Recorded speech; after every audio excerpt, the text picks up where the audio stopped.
اور اب اس سزا یا دستاویز کے ہٹائے جانے کی بدولت، ہمارا فدیہ دیے جانے کی بدولت ہم مفت میں راست باز ٹھہرائے گئے ہیں.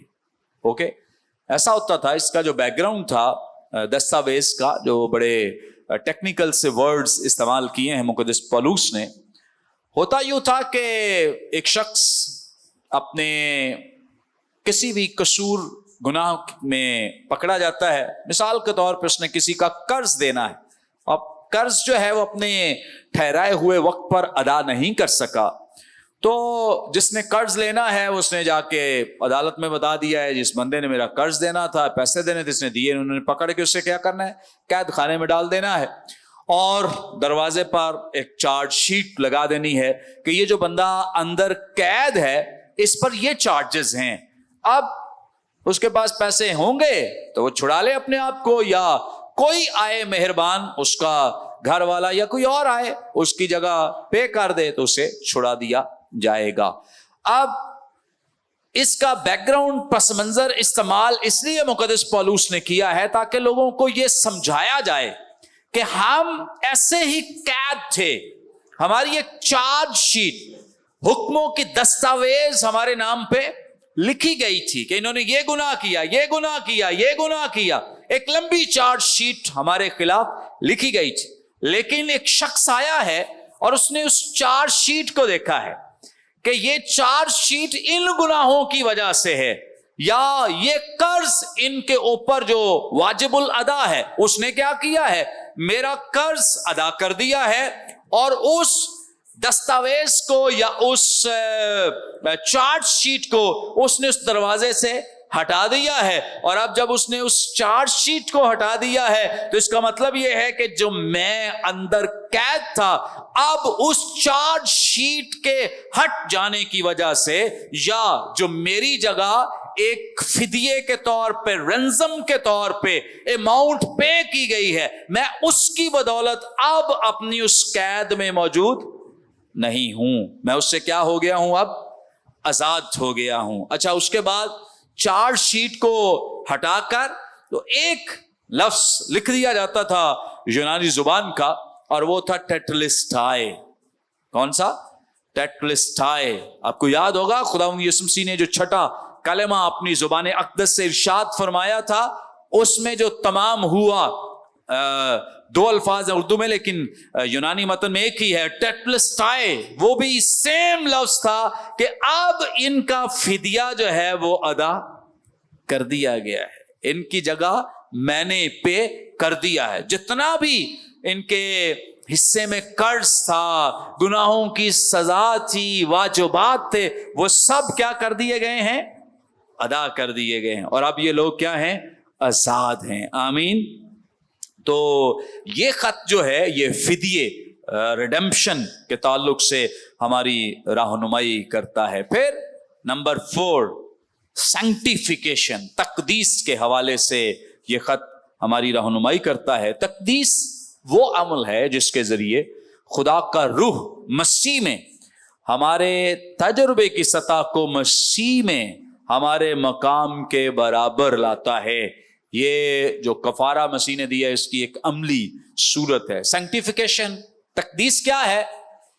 کہ روح القدس جو ہے، اب چونکہ ہمیں دوسرا مددگار دیا گیا ہے، جب خداوند یسوع مسیح آسمان پر گئے ہیں تو اپنا مددگار جو ہے وہ ہمیں دے کر گئے ہیں. دوسرا مددگار جو روح القدس ہے وہ اس لیے دے کر گئے ہیں تاکہ جو مسیح کا معیار ہے راست بازی کا، تو روح القدس کیا کرتا ہے؟ اس سینکٹیفیکیشن میں، اس تقدیس کے عمل میں ہمیں مسیح کے معیار پر لاتا ہے. مسیح کے معیار، مسیح کیسا ہے یہ میں تجربے سے جان سکتا ہوں. یہ نہیں ہے کہ میں نے آج توبہ کی ہے تو میں نے بپتسمہ بھی لے لیا ہے اور میں کہوں کہ اب میں مکمل رہا، یا کوئی ایکسپیکٹ کرنا شروع ہو جائے میری زندگی سے کہ جی اب تو اس بندے نے مسیح کو قبول کر لیا ہے اور بپتسمہ بھی لے لیا ہے تو اب تو یہ فرشتہ ہی بن کے دکھائے. ہوتا ہے نا ایسے، جب لوگ نئے نئے توبہ کرتے ہیں تو ان کی دوسروں کی ایکسپیکٹیشنز ایسے بن جاتی ہیں. لیکن مقدس پولس کہتے ہیں کہ تجربے سے معلوم کرو. کس سے؟